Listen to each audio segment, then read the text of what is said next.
Hello again, everybody, and welcome to the Mike Francesa podcast on the Bet Rivers Network, brought to you by Casamigos Tequila. Casamigos Tequila is brought to you by those who drink it and drink responsibly over this holiday season, but it makes a wonderful gift, a special gift for those.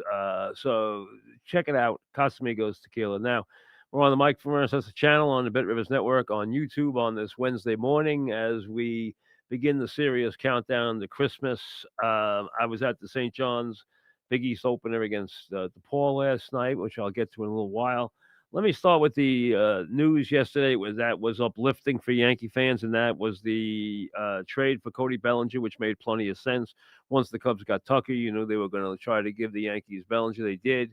And listen, Bellinger is not a savior. He is not a replacement for Soto, but he is a nice piece.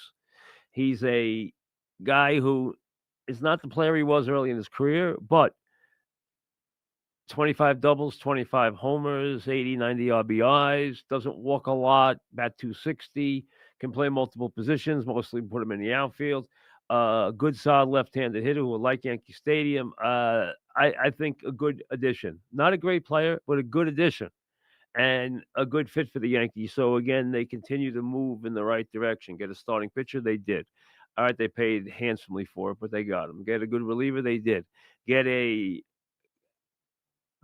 lefty bat outfielder, they got him. Now they still have to they still have to fiddle with the infield. They still have to decide what they're going to do with first base and do with either second or third base. I'm figuring Chisholm gives you versatility. You could play him in third. You'd like to play him at second and get a third baseman. That's why if I'm the Yankees, I would still target Ryan McMahon from the Rockies. I think he's 30 years old. I think he's a good fit. I think he'd be a really good fit for the team.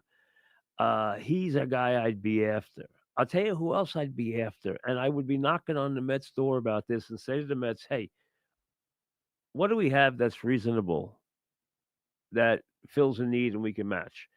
And bring McNeil over to the Yankees. I think then you could play Chisholm at third, McNeil at second. McNeil, I think, would be a revitalized bat in Yankee Stadium. I think he'd love Yankee Stadium. I think he'd love the move to the Yankees. I think he's unhappy in Citi Field.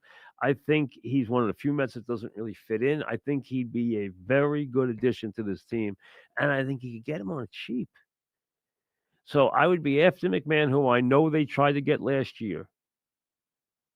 I would be after McNeil, who I think would be a very versatile bat, with mostly a second baseman, move Chisholm back to third. I think if you work with Chisholm, he's got the arm, he's got the hands, he can play third base. I know he'd rather play second base, but I think he could play third base well, if not very well, over a period of time if they went that way. Um, I'm not as big on buying one of these or trading for one of these big right-handed bats or signing one of these big right-handed bats. Would Alonso help the lineup? Yes. Is he someone I would give a ton of money to? No. From the Yankees. If I'm the Mets, I bring him back. He's an underrated power hitter, and he's consistent. He doesn't miss games. He plays all the time. He knocks in runs. He can get big hits. All right, there's a negative to him, but there's a big positive to him. The problem is people think if we give him a big contract, his body's going to break down. And maybe it will. Those are hard things to predict. But he is a proven power hitter. I like him better for the Mets than I do the Yankees. I don't like these right-handed hitters who are older for the Yankees, and I wouldn't go that route. But the Yankees seem pretty intent on filling this first base position with a name, and we'll see if that's the case. But I would like to slide these lefty bats in. McMahon, McNeil, guys like that, if I could. Now we'll see. I don't think they have any intention of playing Bellinger as a first baseman, and then going and get an outfielder. I don't think that's the case. I think they want to play Bellinger in the outfield and go get a first baseman. And they need to get one more infielder, which we know. Okay, as we move on, but the Yankees they've done what they needed to do. They've had a good off season. All right, the Soto thing was a knock and it was a hit and everything else, and we understand what went on there. But you know what? That was more about their image in the long run than I think it will be about their on the field play. I really believe that. I don't think this will be a death knell to their on the field play. I do think they have to be conscious of bringing back left handed power and left handed bats. You're not going to get a hitter like Soto. There's nobody like that who's going to be a guaranteed 400 on base percentage guy. They don't come. There's not any of those guys around. Power with a lefty 400 on base percentage, not going to happen. Why he got $9 zillion. But I think they've done a nice job. They overpaid for Freed, but we know that. Okay, still he's a very quality left-hander if he's healthy. They got a good closer. They got a good reliever, a good solid guy to use. I think primarily as the closer, and now they had Bellinger, and they're not done. They're clearly not done. Couple of things as we slide to the NFL. Now, yesterday I was very hard on Raheem Morris, and rightly so, because it proved to me he hadn't learned anything about being a head coach. Because you could not treat a quarterback like he treated him in the Falcon game against the Raiders the other night and let him be the quarterback. Well, he had another day of decision making, and I don't know if the front office got involved. I don't know if Arthur Blank got involved, but the bottom line is they decided, hey, if you're going to tie one hand behind the quarterback's back and treat him like he's a stepchild, you know what? Bench him. They did bench him. They put Penix in. Penix will start against the Giants. The Falcons have an uphill climb here because Tampa has games they can win. They're at Dallas, which is probably the most likely game they could lose. Then they play Carolina and the Saints to close the season. The way the Tampa offense is going, they'll probably win all three games. They'll at least win two of those games. The Falcons have tough games uh, after they have the Giants, which is first here. After that they have some tough games, uh, or one tough game anyway. The game against Washington, but uh,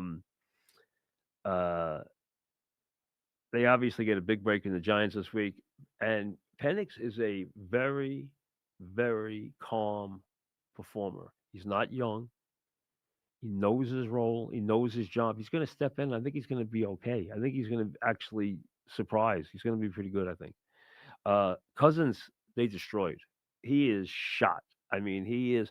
I have not seen a quarterback unravel to that extent who had ability in a long time. He completely unraveled. Completely unraveled. It really was bizarre how badly he unraveled, considering his experience and his resume. It's really very odd to see. It really is. Now, with 3 weeks to go, the other headline is Mahomes. You're hearing that Mahomes wants to play, he always wants to play. They have to be very careful about this injury here. God forbid he re injures it. He has a high ankle sprain. The fact that he even considers to play on it means it can't be that serious. They do amazing things with these sprains now, and they get them under control quickly. But I would be very careful because they play 4 games. They play 2 games in 4 days. They have an edge now in the in. They have an edge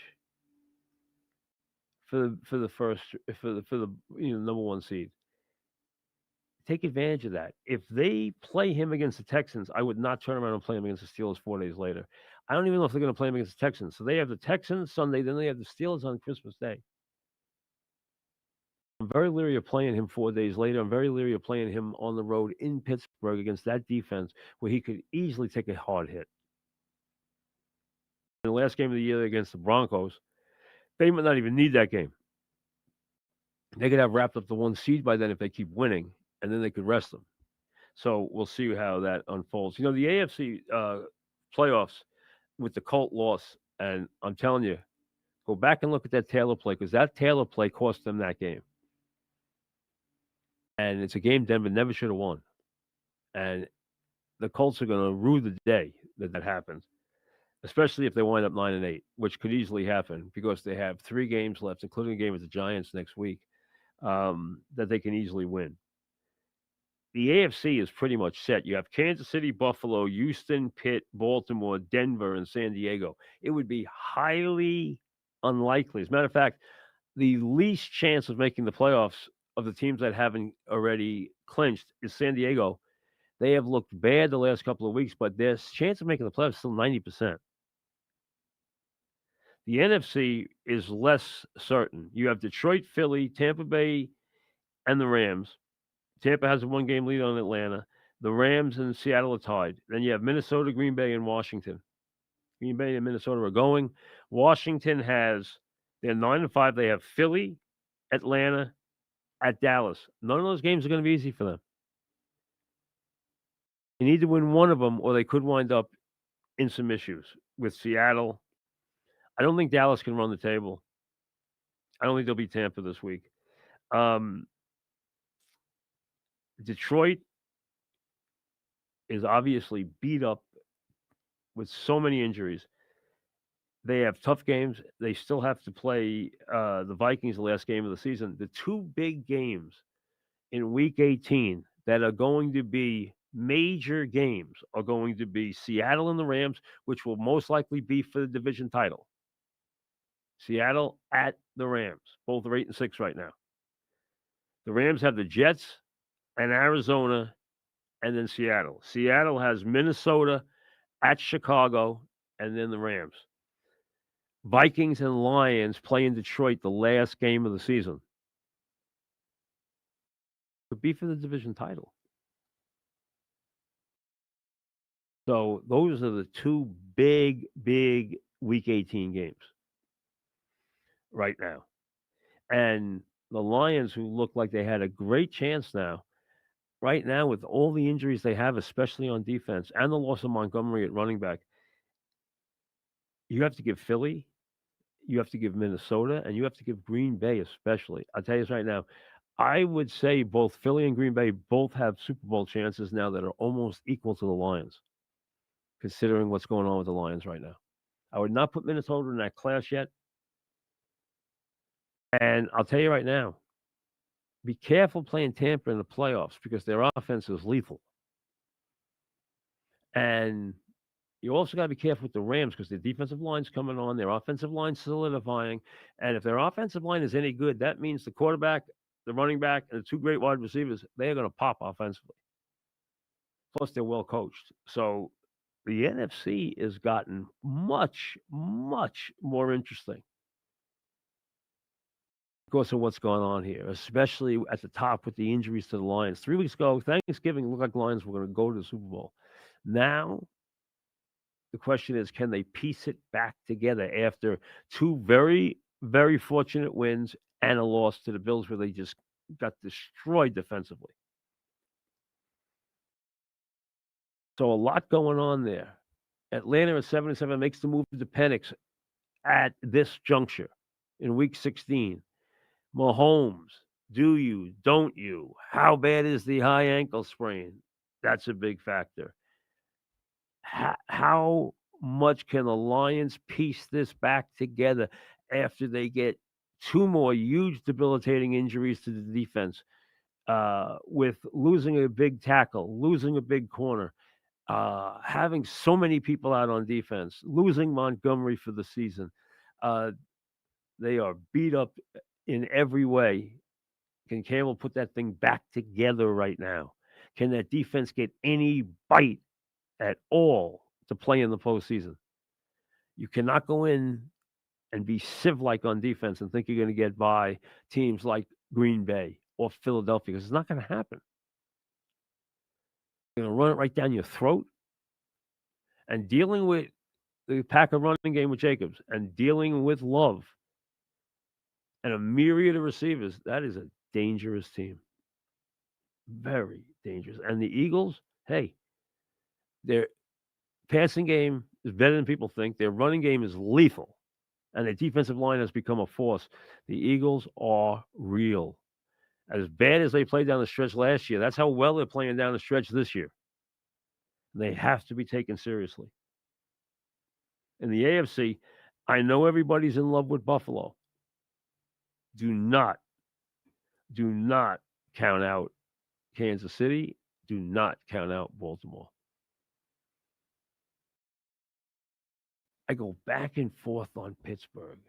Are they? Aren't they? Are they? Aren't they? Are they? Aren't they? I can't get a good handle on whether I think they're a winning team, but are they a contending team?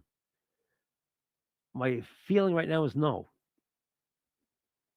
I don't see them beating Baltimore, Kansas City, Buffalo in a big playoff spot. I don't see them doing that. And I think Houston, as soon as they're getting in the playoffs, as soon as they get in the playoffs, they're going out because they can't protect the quarterback. They cannot protect their quarterback, and the quarterback has lost his confidence, and he can't get the ball to his wide receivers.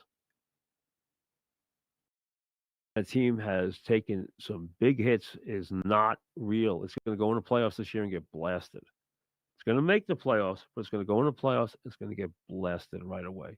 I have them circled as being one and out in the playoffs. I do not like what I see from them at all right now. Now I told you that I went to see St. John's last night. Harrison and I went. Jack wasn't home from school yet, um, so Harrison and I went and went to Coneseca to see them play DePaul. DePaul's record was improved. They're still not very good. A couple weeks back, I told you that I thought St. John's could be a regional final team. I've I'm worried about a couple of things right now. There are some serious strengths. They are a very good defensive team.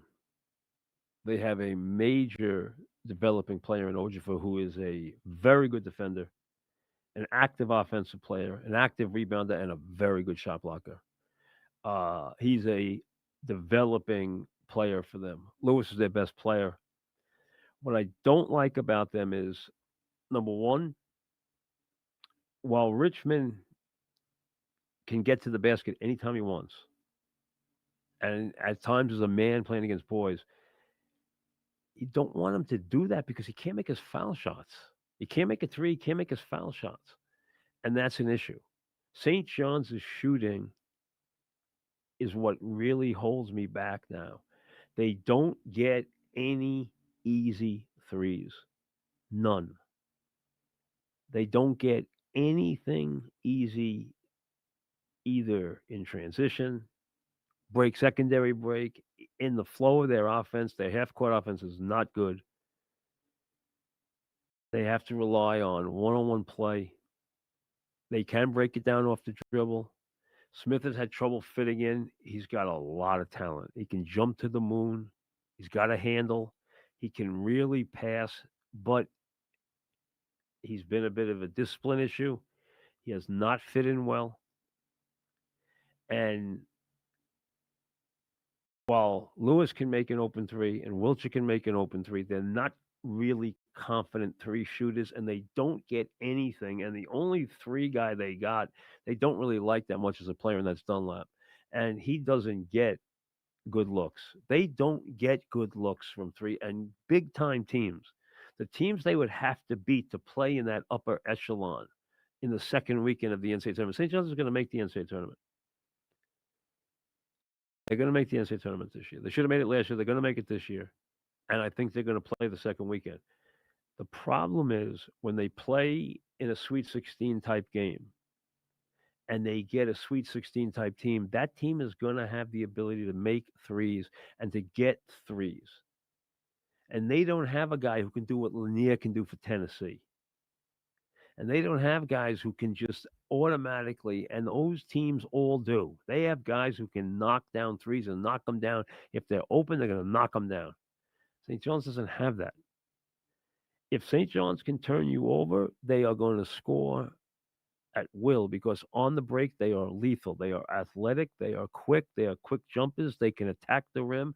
They get offensive rebounds. They just don't shoot. They don't shoot well enough on the foul line. Richmond's going to get to the foul line. He doesn't shoot free throws well. They have got to get the guys they do get to the foul line to shoot better. They have some decent free throw shooters, but the guys who are going to get to the line of that team have got to do better getting to shooting on the foul line, and they have got to get easier threes in their regular offense because it's something you have to do to beat a good team. You cannot go in that tournament and ignore the three and think you're going to beat up somebody. Now, let me say this against a common opponent, a team they're better than, if they hit their threes at even a reasonable amount, which means just give me the league average for threes, give me a high 30s percentage for threes, mid 30, give me 37%, 38% from three in a game. You're not going to beat St. John's with a regular team doing that because they're going to do the other things really well. They're going to defend, they're going to turn you over, they're going to come at you relentlessly. They're going to wear you down.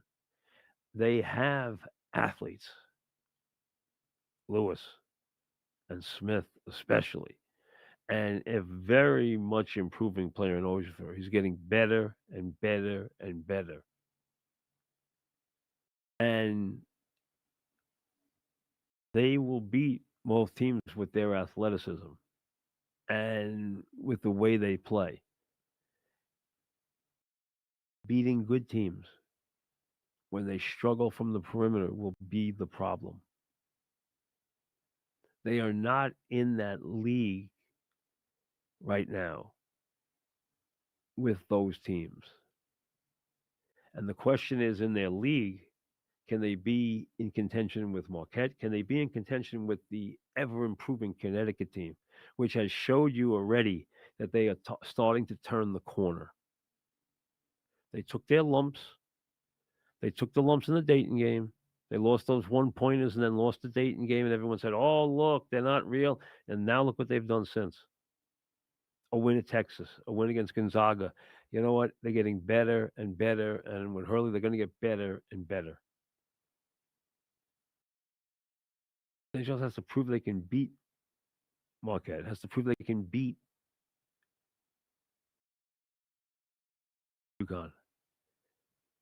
Can they beat somebody on a day when they make threes? If they make threes, they can beat anybody in the country. But I don't trust them to make shots. I trust them to play defense. I trust them to get up and down the floor. I trust them to offensive rebound. I don't trust them to make shots. And Smith has got to become Scott's in and out. Smith has got to become a bigger staple here. You know what you're going to get from Lewis. You know what you're going to get from Ojifor. You know what you're going to get from Wilshire. Okay? You know that. They need Smith to step it up because he's got such talents. It's there. He just has to fit in and has to, I think, belong. See, pieces, and this is a little bit of a tricky puzzle for Patino because the pieces all don't fit. Richmond's strengths and weaknesses, Smith's strengths and weaknesses, both on and off the court. Fitting it in with Lewis and Wilshire and Ojifor, Scott, tricky, tricky, especially fitting Richmond in properly and fitting Smith in properly, which is the key to their season, I think. Key to whether they get to the heights that I think he thinks they can get to.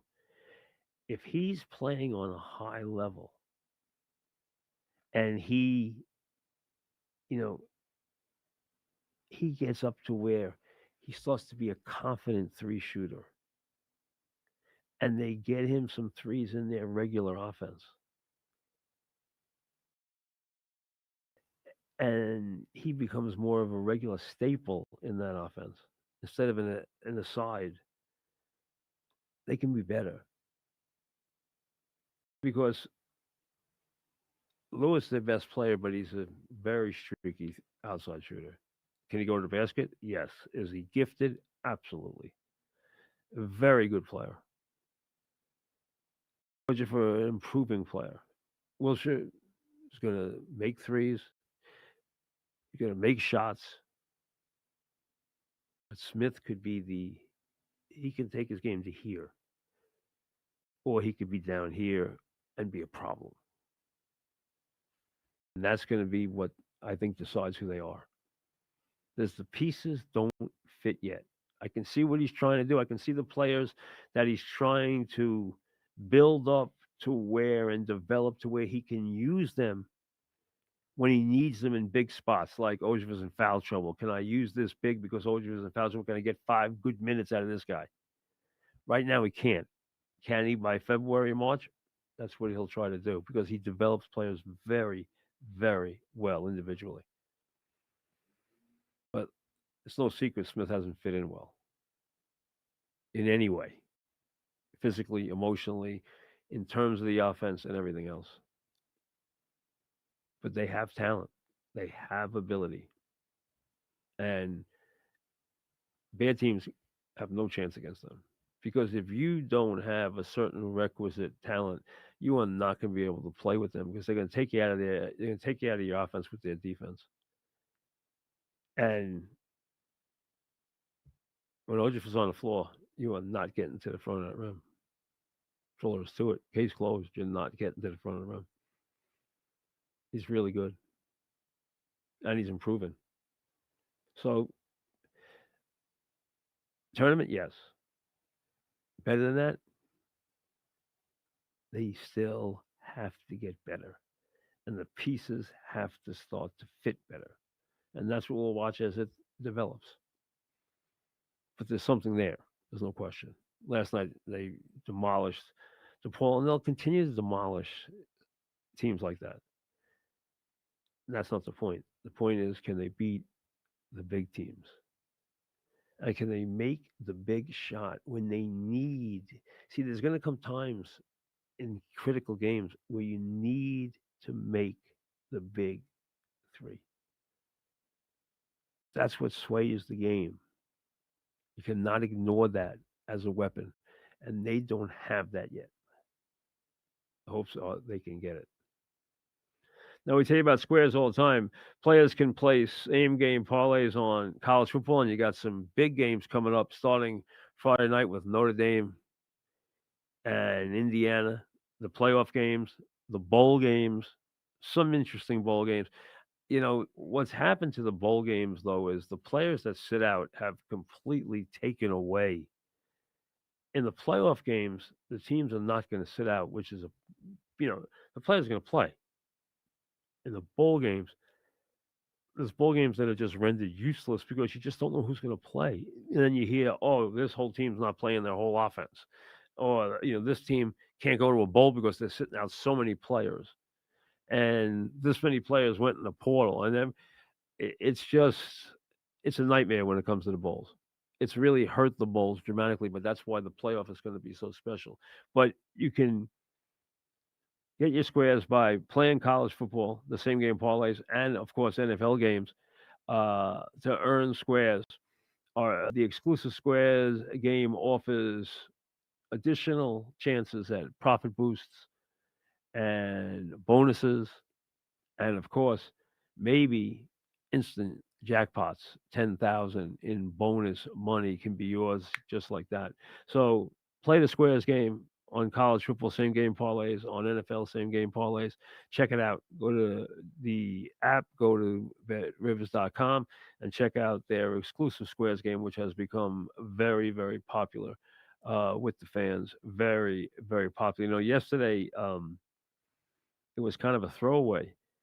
Uh, One of the email questions that I did was on the drones, and it got picked up everywhere. And when I got back from the game, I had all these interview requests to talk about the drones, and I'm like, hey, what I said that was it. That's all I really had to offer, and everything else to offer on the subject. It's not like there's a lot of information available. I know it was a fairly reasonable common sense answer, but I mean, it got so much attention. I couldn't believe it. It was everywhere. I mean, it was just bizarre. Some things that you think of that you're never gonna hear from again, and never gonna be an issue again, come back and become huge factors and things. And the request I got last night for interviews was insane.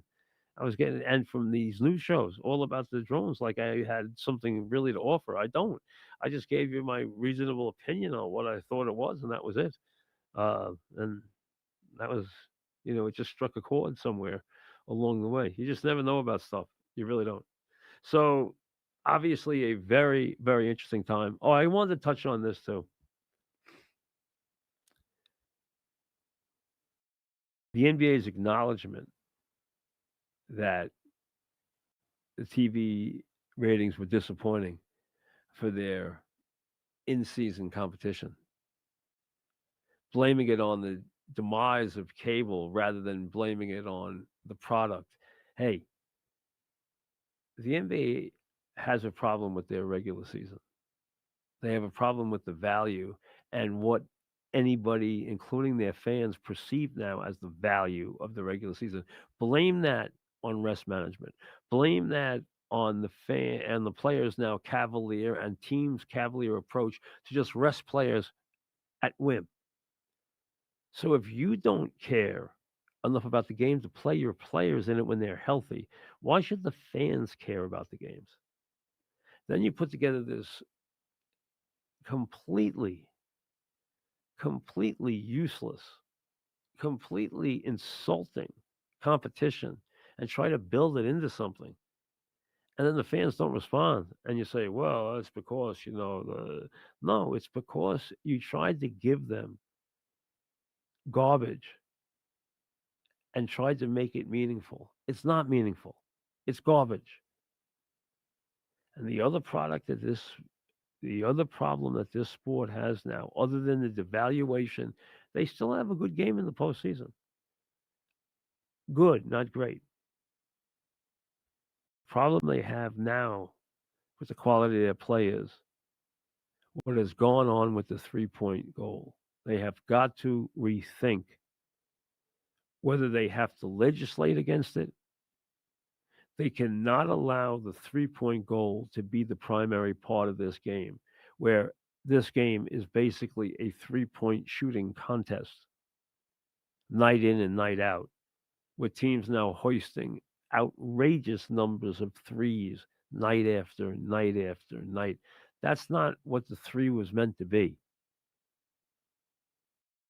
So they have to get back to basketball, defend the goal, play defense, utilize individual talents and team movement and ball movement to get good looks.